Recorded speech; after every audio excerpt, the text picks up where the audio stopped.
Assalamualaikum warahmatullahi wabarakatuh. Nama saya Bakti Kusuma Biladi, guru Bahasa Indonesia di SMK Karya Nasional Sindangwangi. Ada sedikit video tutorial untuk pembuatan surat lamaran pekerjaan, di mana pada bagian surat lamaran pekerjaan ada beberapa hal yang perlu diperhatikan, yaitu diantaranya adalah sistematika dan kaidah kebahasaan. Surat lamaran pekerjaan berfungsi untuk melamar ke pekerjaan salah satu syarat yang akan memenuhi kualifikasi dari si pelamar tersebut.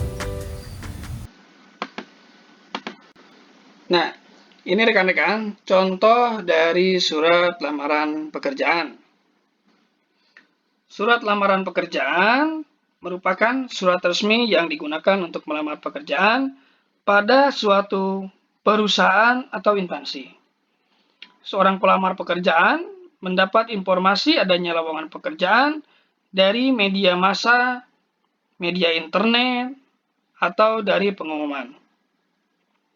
Salah satu persyaratan bagi pencari kerja yang ingin bekerja di kantor ataupun perusahaan adalah surat lamaran pekerjaan.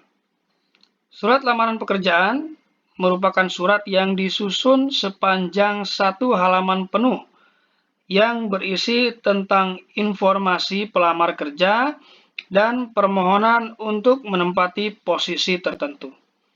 Biasanya surat lamaran pekerjaan dikirim beserta surat riwayat atau daftar riwayat hidup.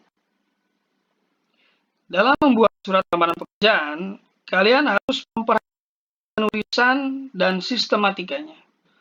Penulisan surat lamaran pekerjaan berbeda dengan penulisan surat-surat lainnya.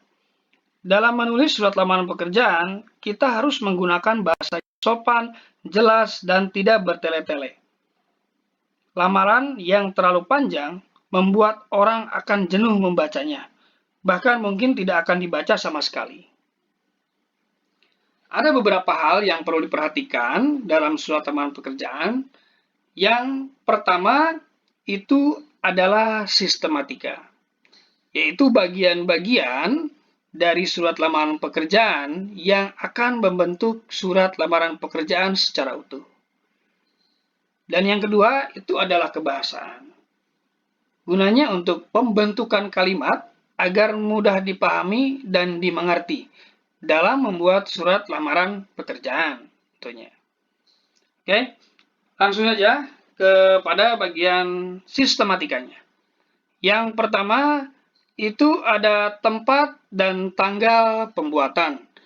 Ini ditunjukkan pada bagian atas, Majalengka 20 Januari 2025. Nah, ini akan saya warnai terlebih dahulu menggunakan warna kuning. Ini sistematika yang pertama. Dan sistematika yang kedua, ini adalah perihal dan lampiran. Perihal dan lampiran ini menjadi satu kesatuan sistematika.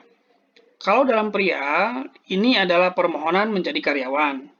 Dan lampirannya ada 10 lembar yang nanti akan dibahas pada bagian isi. Saya akan mewarnai dengan warna hijau untuk sistematika yang kedua. Dan sistematika yang ketiga, di sini hanya alamat surat. Saya ini dengan menggunakan warna biru. Nah, pada bagian alamat surat tersebut, di sini ada yang terhormat, Personalia PT Nusantara Sejahtera, Jalan Panglima Cahaya nomor 11 Magelang. Nah, sistematika yang ketiga ini harus ada, dikarenakan ini adalah alamat. Jika tidak ada alamatnya, nanti surat lamaran pekerjaannya tidak tahu akan ditujukan kepada siapa. Dan di sini harus menggunakan personalia. Personalia di sebuah perusahaan itu adalah bagian yang mengelola SDM atau sumber daya manusia. Nah, itu yang dimaksud dengan personalia di sana. Dan sistematika yang keempat, nah, adanya salam pembuka. Di sini saya akan mewarnai dengan warna ungu. Ya. Nah, ini adalah salam pembuka, yaitu yang berisi dengan hormat. Dan yang selanjutnya ada sistematika yang kelima, yaitu adalah alinea pembuka. Nah, di sini adalah alinea pembuka. Saya akan mewarnainya dengan warna abu-abu. Oke. Nah, alinea pembuka harus menggunakan bahasa yang sopan, serta membuat instansi yang membacanya tidak tersinggung, atau perusahaan tidak tersinggung di sini. Ya, yang isinya berisi, setelah saya mendapatkan informasi dari Bursa Kerja Khusus SMK Karya Nasional Sindangwangi pada tanggal 15 Januari 2025 yang menyatakan bahwa di PT Nusantara Sejahtera membuka lowongan pekerjaan di bidang operator produksi. Saya yang bertanda tangan di bawah ini. Nah, itu adalah sistematika yang kelima. Dan yang selanjutnya ada sistematika yang ke-6. Itu ada pada bagian isi. Oke. Untuk pada bagian isi, di sini dari nama sampai kepada bagian pas foto, saya akan blok menggunakan warna kuning. Oke, ya. Saya akan menggunakan blok warna kuning. Pada bagian isi, ini dibagi juga menjadi 3. Yang pertama adanya identitas, yang kedua adanya maksud dan tujuan, dan yang ketiga adanya menyatakan lampiran. Nah, untuk isi bagian identitas ini ada pada bagian atas di sini.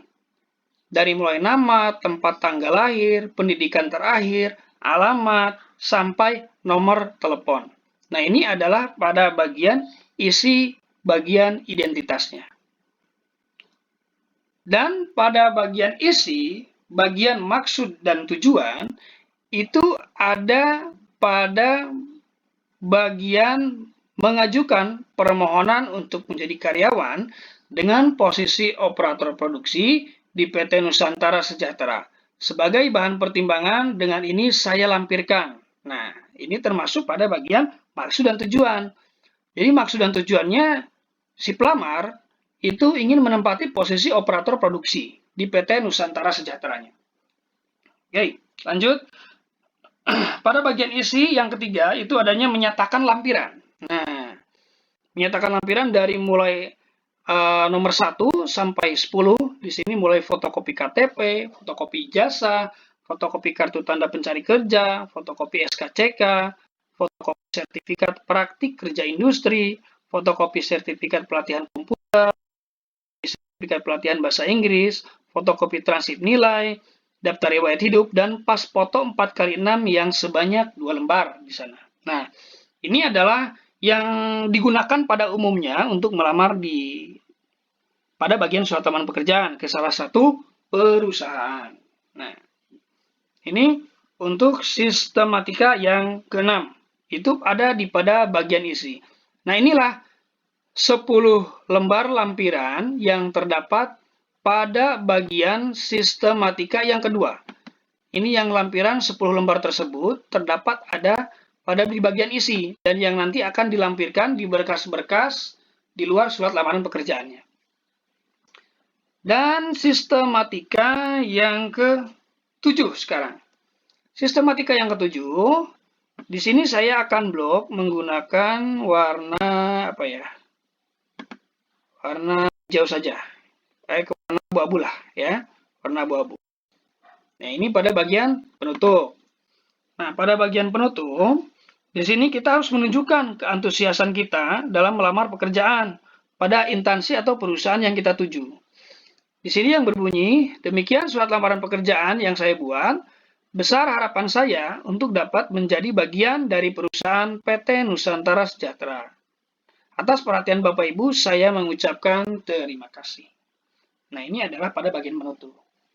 Dan sistematika yang terakhir, itu ada tanda tangan dan nama terang. Hormat saya, Dani Setiawan. Nah, ini ada pada bagian bawah. Ya. Ada pada bagian bawah, itu adalah sistematika yang terakhir. Jadi, ada 8 sistematika yang terdapat dalam surat seperti itu. Oke, sistematika sudah beres. Sekarang kita akan mencari nih pada bahasaan yang terdapat di dalam surat lamaran pekerjaan. Sebelum masuk kepada bagian kebahasannya, saya akan menetralisir warna yang di blok tadi terlebih dahulu.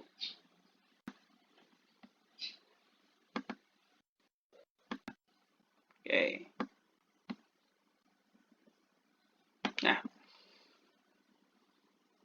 kebahasaan itu berbeda dengan struktur. Kalau struktur berurut tadi dari atas sampai ke bawah itu susunannya harus satu kesatuan. Tapi kalau misalkan kebahasaan, ini yang pertama, adanya struktur. Di sini dalam kebahasaan akan menyebutkan contohnya itu adalah atas perhatian Bapak Ibu saya mengucapkan terima kasih. Kita cari. Pada bagian kebahasaan yang pertama ini ada ada di paling bawah. Nah, ini akan saya blok menggunakan warna kuning. Ini adalah bagian kebahasaan yang pertama. Struktur. Yang menjelaskan bahwa di sini kalian dapat melihat dari susunan kalimat ya, seperti pada kalimat atas perhatian Bapak Ibu saya mengucapkan terima kasih. Ini kebahasaan yang pertama. Kebahasaan yang kedua itu adalah dengan hormat. Kebahasaan yang kedua itu dengan hormat. Ada pada bagian atas di sini ya. Kita blok dulu itu menggunakan warna hijau. Nah, ini adalah bagian kebahasaan yang kedua yang dimaksud juga dengan diksi, pemilihan kata yang tepat. Nah, fungsinya diksi antara lain sebagai berikut ya. Nah, membuat pembaca, pendengar mengerti secara benar dan tidak salah paham terhadap sesuatu yang disampaikan oleh pembicara atau penulisnya. Yang kedua, menggunakan atau guna komunikasi yang efektif. Yang ketiga, melambangkan gagasan yang diekspresikan secara verbal.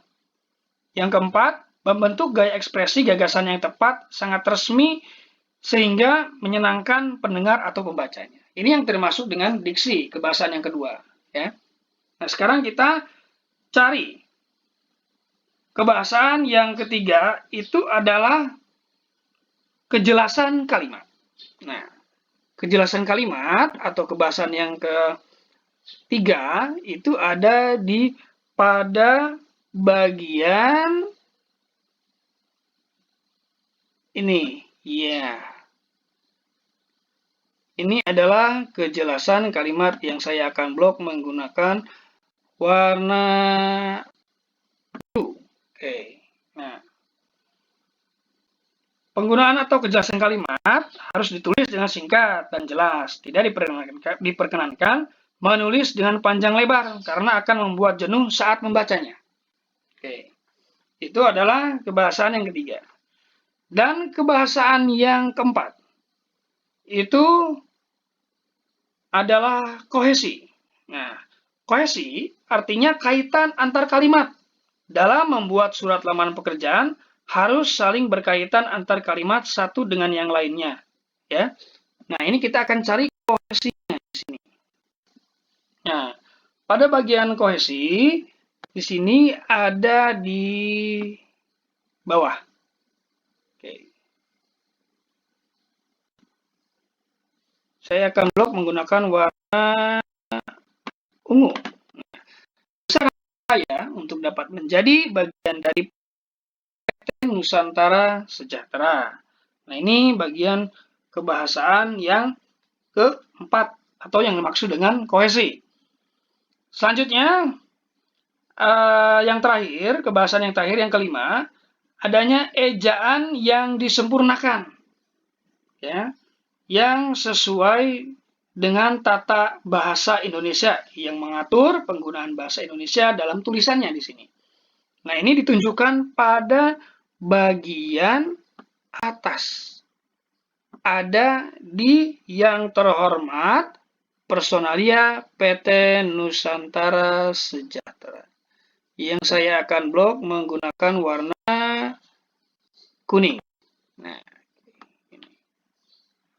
Nah, inilah rekan-rekan kebahasaan yang terdapat di dalam surat lamaran pekerjaan Tadi dijelaskan bahwa adanya struktur, adanya kaidah kebahasaan, adanya sistematika yang membentuk satu kesatuan menjadi surat lamaran pekerjaan. Nah, untuk pembuatan daftar riwayat hidup biasanya bisa dibuat manual atau beli di toko terdekat yang sudah jadi juga sudah ada ya. Dan untuk daftar riwayat hidup, saya akan memberikan tutorialnya di video selanjutnya. Nah, itu rekan-rekan contoh dari surat lamaran pekerjaan. Semoga bermanfaat. Jika ada salah kata, saya mohon maaf. Cukup sekian dari saya. Wassalamualaikum warahmatullahi wabarakatuh.